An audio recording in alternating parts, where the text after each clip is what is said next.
Hello, I'm Ellen Bintz, coming today from Wheaton, Illinois, in the USA.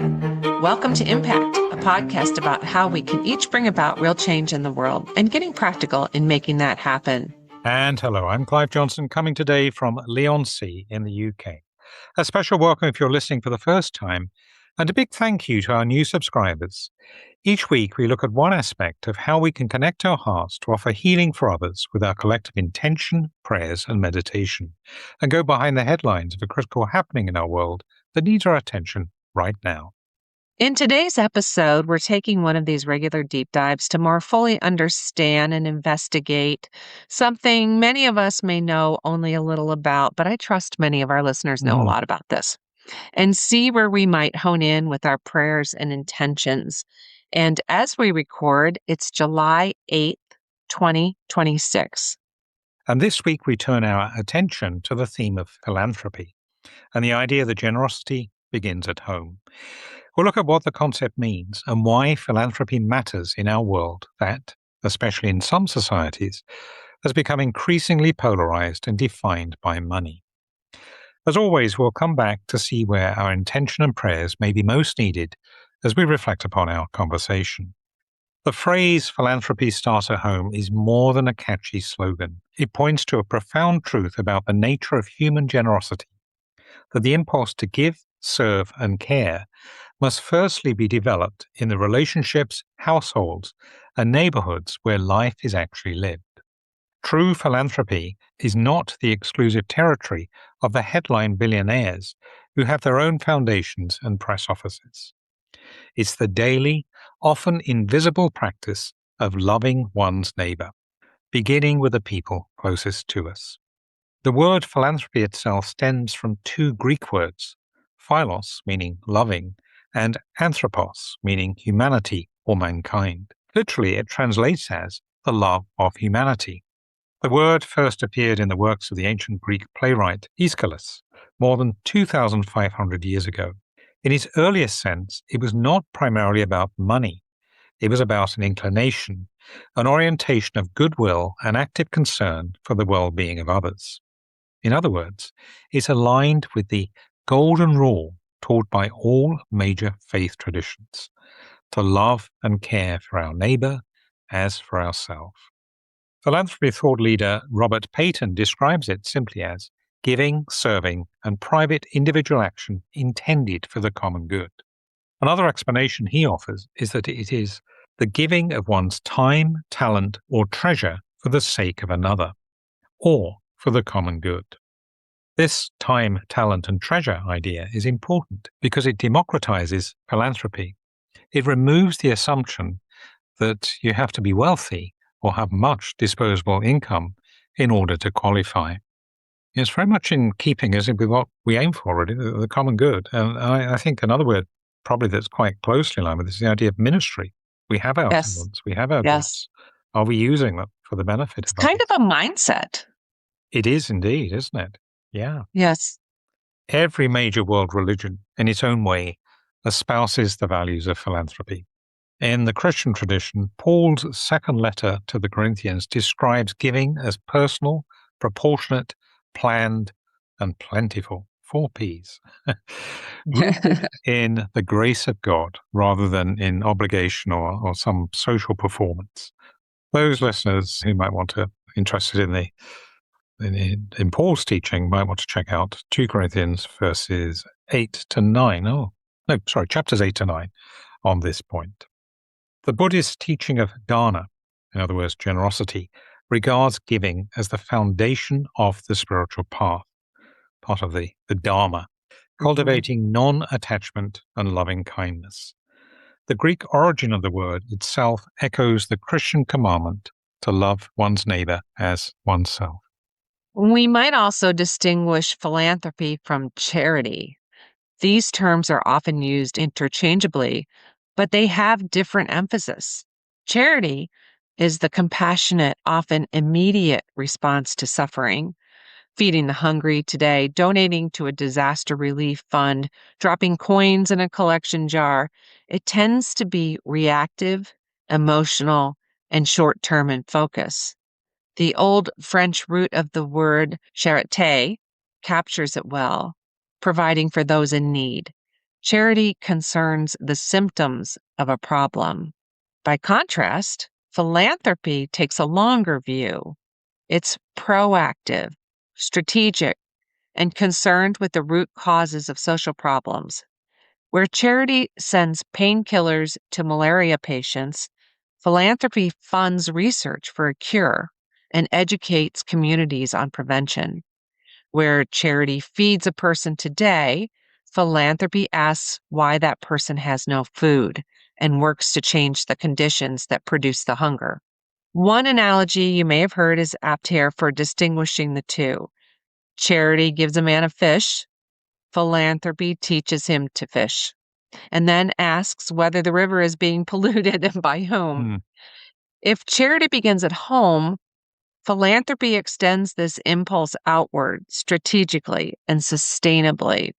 Of course, many of our intentions fit with the compassion of charity, responding to immediate needs, but we also often turn to the longer term as well, willing for the underlying roots of global suffering to be tackled. Both are relevant for intention work. Neither should be ignored at the expense of the other. Hmm. They're both important, just different. Yep. And again, it's the emphasis, isn't it? Perhaps the time emphasis or the Mhm. yeah. There is a difference for sure, but Mhm. yeah, we need both. Absolutely. We might also point out what philanthropy is not. For one thing, many people might assume that philanthropy is what billionaires do. However, the data says otherwise. In the United States, only 16% of charitable giving comes from foundations and just 5% more from corporations. The rest, which is over 79%, comes from individuals, mainly everyday small givers, averaging around $2,500 per household every year. As one source puts it, the Bill Gates Foundation gives away around $4 billion a year, while Americans as a whole donate $410 billion, meaning that Gates's money represents just 1% of total yearly donations. That's not to say that we shouldn't be grateful for the billionaires who do donate and might will that more are inspired to do likewise, following the examples of the likes of Bill Gates, Warren Buffett, and others.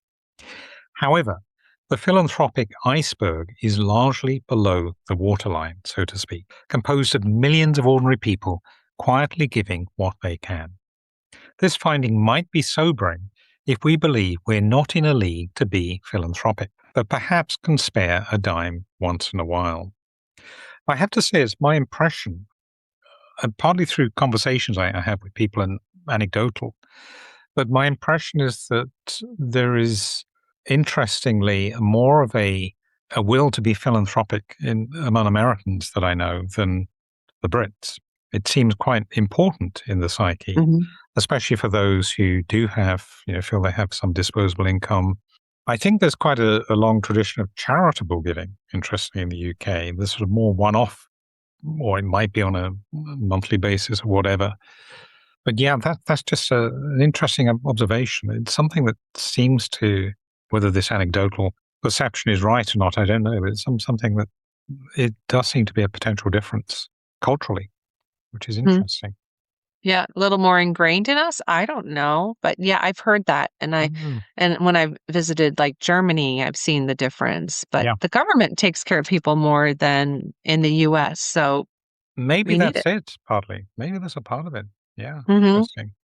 There's also a dark mirror of philanthropy, which is worth naming, and that is that giving, the kind of giving that's driven by the desire for recognition, social status, or power. Psychologists have observed that some forms of ostentatious giving can function as a mechanism for narcissistic supply. In other words, elevating the giver, fostering dependency among recipients, and maintaining control rather than giving dignity to those in need. So there's really quite a striking contrast with genuine philanthropy. Chuck Feeney, who he's an amazing character, donated nearly $8 billion to charitable causes, went to elaborate lengths to remain anonymous, declining to have his name placed on any building or plaque. He registered his foundation in Bermuda partly to avoid US disclosure laws and refused interviews for years, simply because, as he put it, we just didn't want to be blowing our horn. Authentic generosity doesn't seek the spotlight. It seeks the good of the other. I'm thinking again, I know not all our listeners will be from a Christian background, but there is that beautiful parable in the Bible of the woman that gives a penny, isn't there? Or, Yes. Jesus saying, well, look, there's lots of people here showing off their wealth as they tuck their big notes, whatever it was, into the as offerings, but she gave everything that she had. Yeah, and in the world of energy, if something is given with the intention of recognition and, and not the right way, Mm, you you just wonder how that translates down the road, yeah, and what's given from the heart and with yeah, joy is probably going to be more powerful definitely, energetically. Yeah. definitely. It's going to be a different formula of work there, isn't there? Really, yeah. Mhm. And philanthropy is not a substitute for personal relationship. Institutionalized giving, writing a check, if we still do that, setting up a standing order, or supporting a cause at a distance is valuable, but isn't fully what generosity starting at home calls people towards. As the Action Institute's commentary on charity versus philanthropy notes, that genuine charity involves a personal connection with the needy person. Very much what we do with intention, really. Mhm. We're seeking to connect within, even if we don't have that physical or social connection. Whereas philanthropy without relationship can become purely mechanical. The beloved neighbor, the elderly relative, the struggling colleague, these immediate relational contexts are where generosity is most authentically tested and is most deeply transformative. This seems important to us, as we said, for intention setting, where we seek to empathize as best we can with those we will support for. We need to not act with detachment, even though we may be at a large physical distance, but with the belief that we are closely connected or entangled with those we hold intention for. Next, we should note that philanthropy is not the same as obligation. For those who seek inspiration from the Bible, Paul's instructions in 2 Corinthians chapter 9 verse 7 are instructive here. God loves a cheerful giver, which implies that giving made under compulsion or guilt, as we were saying, doesn't carry the same spiritual weight or energetic power. Mhm.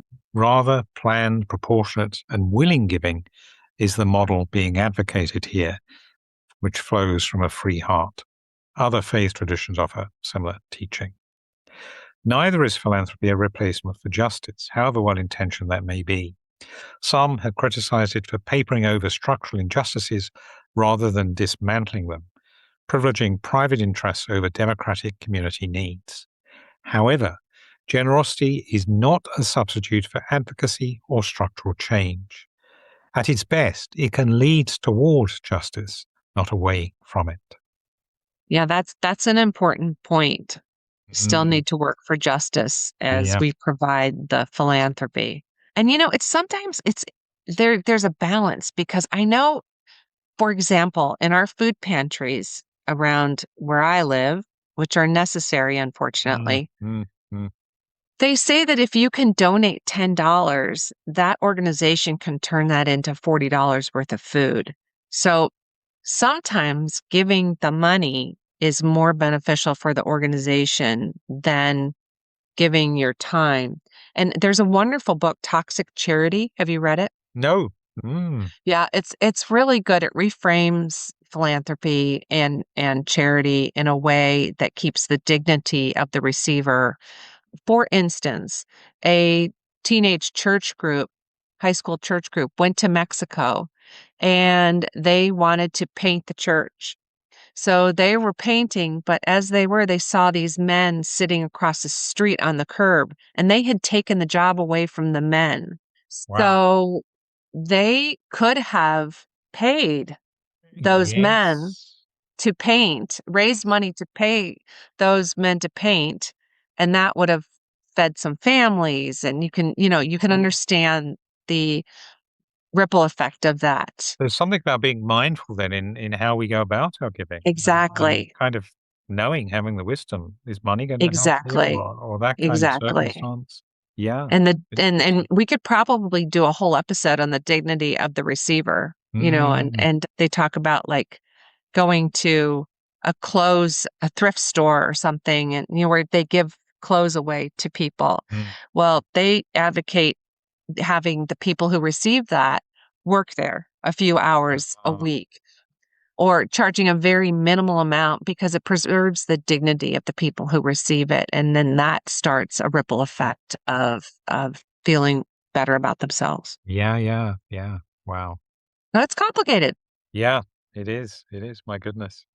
So, drawing together what we've gleaned so far in its fullest sense, philanthropy includes giving of money, goods, and resources freely and proportionately, serving our time, skills, and presence in our communities, advocating, that is, working for systemic change and the common good, relating, being genuinely present for those in need, empowering, equipping others to rise above their circumstances, not merely relieving them momentarily, and modeling, that is, demonstrating generosity to the next generation and beginning our generosity within the home.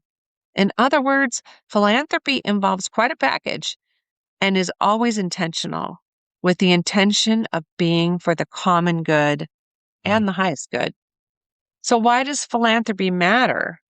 Well, it's important for many reasons. Firstly, it addresses social gaps that statutory services cannot always reach. Scholarships funded by philanthropists open doors to higher education for students from low income backgrounds. Charitable healthcare initiatives provide free or subsidized treatment to underserved communities. And in an age of austerity, the voluntary impulse to give fills spaces that policy can't.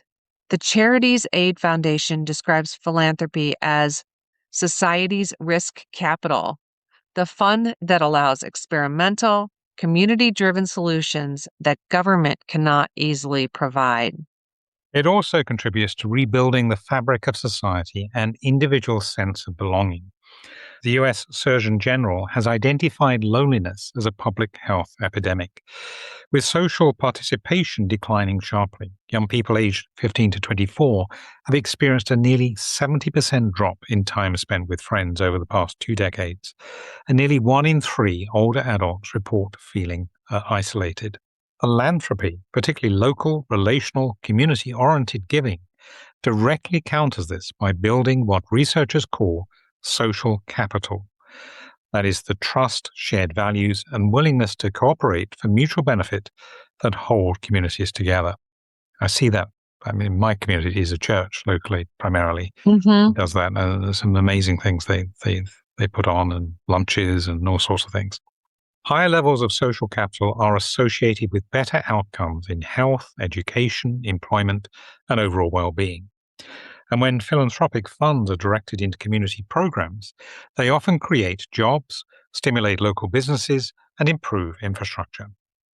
Businesses that invest in local initiatives, such as funding apprenticeships and supporting small entrepreneurs, contribute to economic sustainability. Through such means, generosity can have an economic multiplier effect beyond its initial donation. Again, it sounds, there can be lots of multipliers going on. As you were saying, the charities can turn $10 into 40 Hmm. $40 value as well. Philanthropists may also inspire others to give, of course. Research from Harvard Business School shows that generosity creates a positive cascade. When people experience the emotional rewards of giving, they are more likely to give again. Positive emotions reinforce positive actions over time. The effects of witnessing generosity are also significant. Observers of altruism generally feel better and less cynical about the world, creating a feedback loop of pro-social behavior. A lot of things going on there, aren't there? Yeah, yeah. Yeah. And we know from some of Lynn McTaggart's work on intention, the Taurus field, Mm. and when people were intending for a peaceful world for people, the Research showed that peace came back to them because we have like a donut around us, and what we send out does come back to us. Not that that's why we should be motivated to do things, but that's the science of it. Yeah. Yeah. Yeah. Absolutely. So, there are often well being benefits for givers, too, as I said. This may sound counterintuitive. The science is clear. Generosity is good for givers. Mm, Altruistic behavior activates brain areas linked to reward processing, as well as the medial prefrontal cortex, which plays a key role in attributing meaning to actions on behalf of others. This neurological response, sometimes called the helper's high, is not merely a pleasant feeling. It appears to confer measurable health benefits. One landmark study at the University of British Columbia gave 46 participants a small sum of money and instructed some to spend it on themselves, others to spend it on someone else. Those who gave to others consistently reported higher levels of happiness, regardless of the amount spent. This finding has been replicated across 202 studies involving nearly 8,000 participants. mm, Research by Harvard Business School, reviewing 15 experiments, confirmed that spending money on others reliably increases self reported positive mood, particularly when givers have agency over who they help, are actively involved in the giving, and can see the results. What's more, a 5-year study by researchers at the University of Buffalo, Stony Brook University, and Grand Valley State University found that people who helped others were less likely to die than those who had not, and that giving to others reduced mortality by buffering the association between stress and mortality. Givers were better able to cope with stressful life events, suggesting a protective physiological mechanism. Other researchers found associations between regular volunteering, lower risk of mortality, and better physical functioning into old age, with one study finding a link between volunteering, charitable donations, and lower levels of physical pain. The mechanism is thought to involve social connectedness, stress reduction, and the protective effect on telomeres, the molecular caps on chromosomes whose length is associated with longevity. In the Buddhist tradition, generosity is identified as the foundation of the spiritual path, the beginning of awakening. In words attributed to Buddha, giving brings happiness at every stage of its expression. We experience joy in forming the intention to be generous. We experience joy in the actual act of giving something, and we experience joy in remembering the fact that we have given. Ignatian spirituality likewise frames generosity as central to spiritual formation. A famous prayer by Ignatius of Loyola asks God to receive all my liberty, my memory, my understanding, and my entire will, a giving of the self that undergirds all outward giving. As an aside, we might take that prayer as a good one for intention holding too. As we've often seen, spiritual traditions affirm what science is discovering. In this case, both show that generosity is not a depletion, but a deepening of the self. mm, I love that. mm. Yeah. Yeah. That's very fundamental, isn't it? Yeah. Something to take on board. So, what about the adage, charity begins at home? This actually has a specific rooting in the Bible, yet again. In 1 Timothy chapter 5, verse 8, Paul writes, good old Paul again, isn't it? Yeah, I'm not a Cropping up big a lot Paul today. fan, No, I'm not but normally. but this is Today, good. This is today you've good. got some good stuff to tell us. Yeah. Yeah. Anyone who does not provide for their relatives and especially for their own household has denied the faith and is worse than an unbeliever. The main context is the care of widows in the early church when he was writing, but the principle is broad.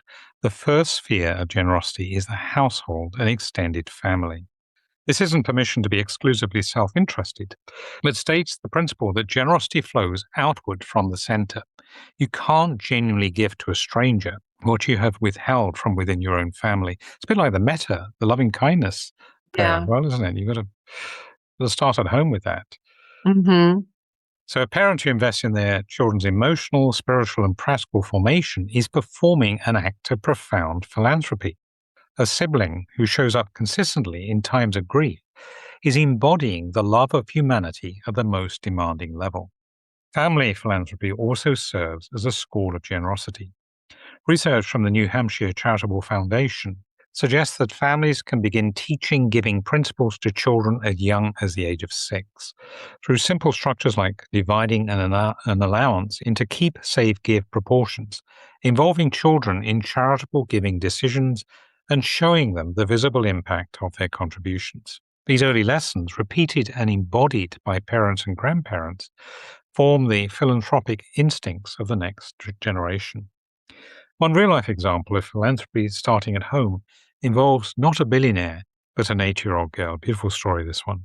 Chloe Mhm. Thompson noticed a homeless woman whom she came to know as Michelle on her daily walk to elementary school in California. She went home, learned to sew from her great-grandmother, and began making reusable care bags filled with toiletries and essentials.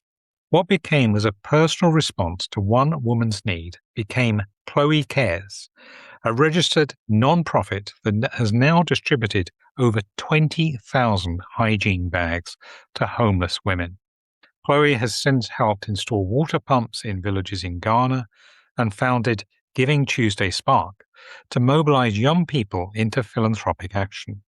The lesson here: philanthropy begins when one person notices a need and responds.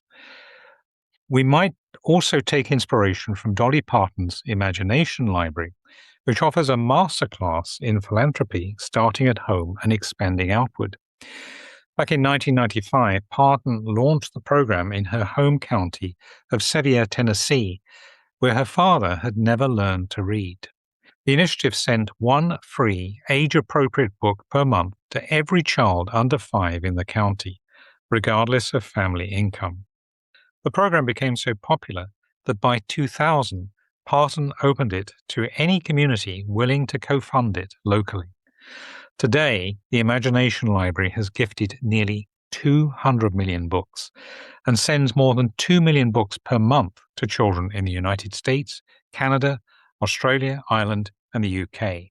It began from a personal, local, deeply relational impulse and became one of the most impactful early childhood literacy programs in the world.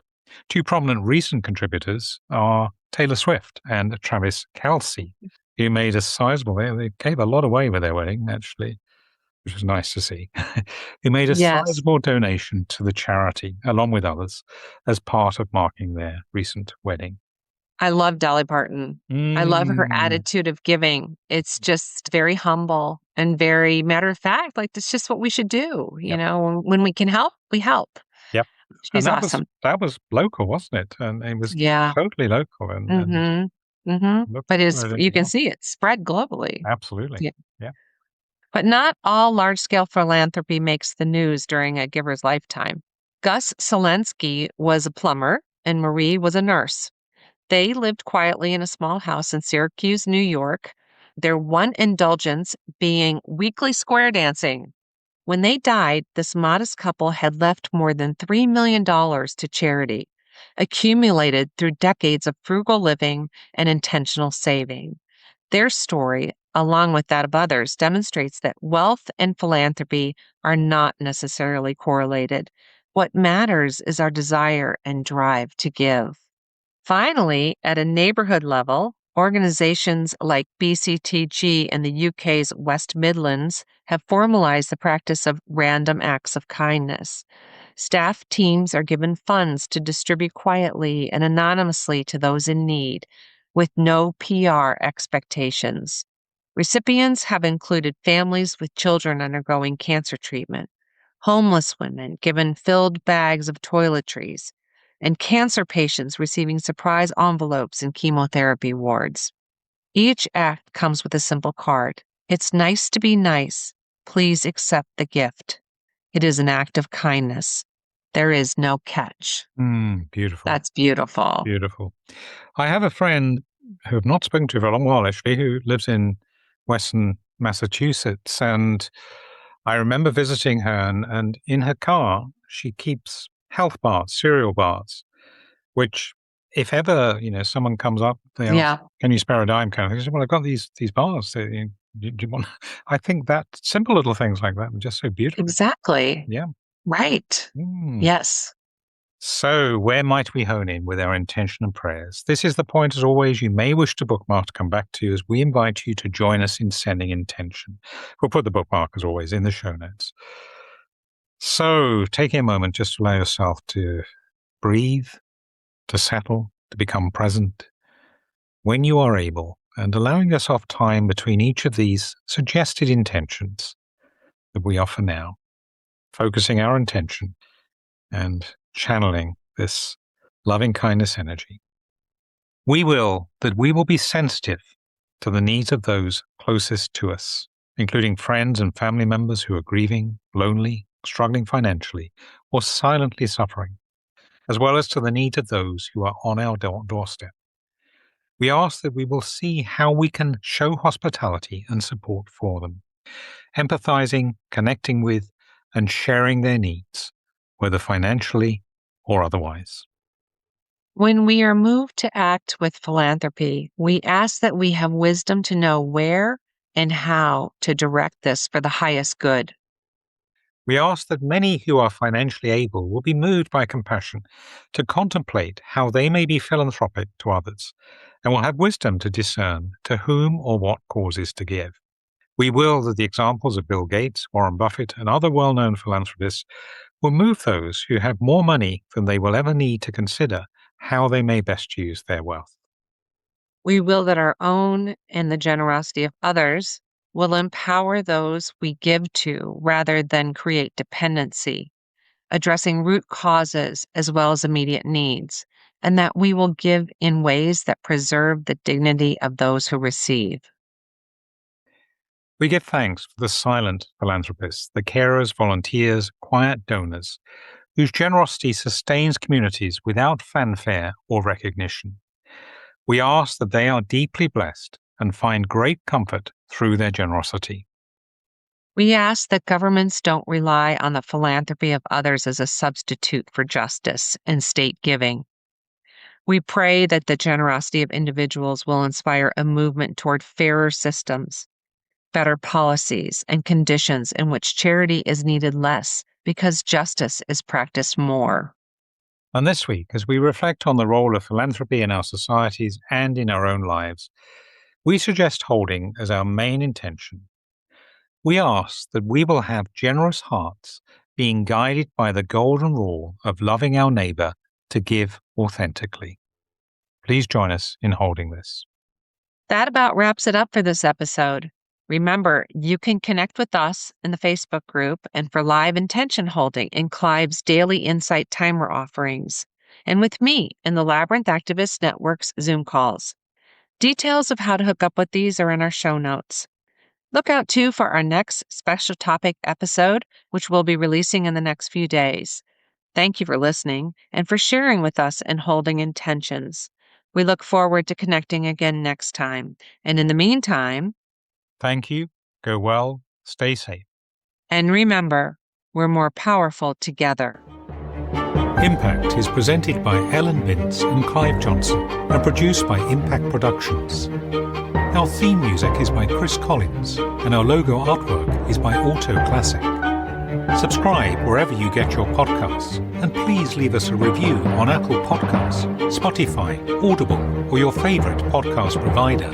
We're a non-commercial podcast dedicated to people of any faith tradition or none who yearn for healing in our troubled world. Please pass on the word so others may join us in making an impact. Thank you for listening.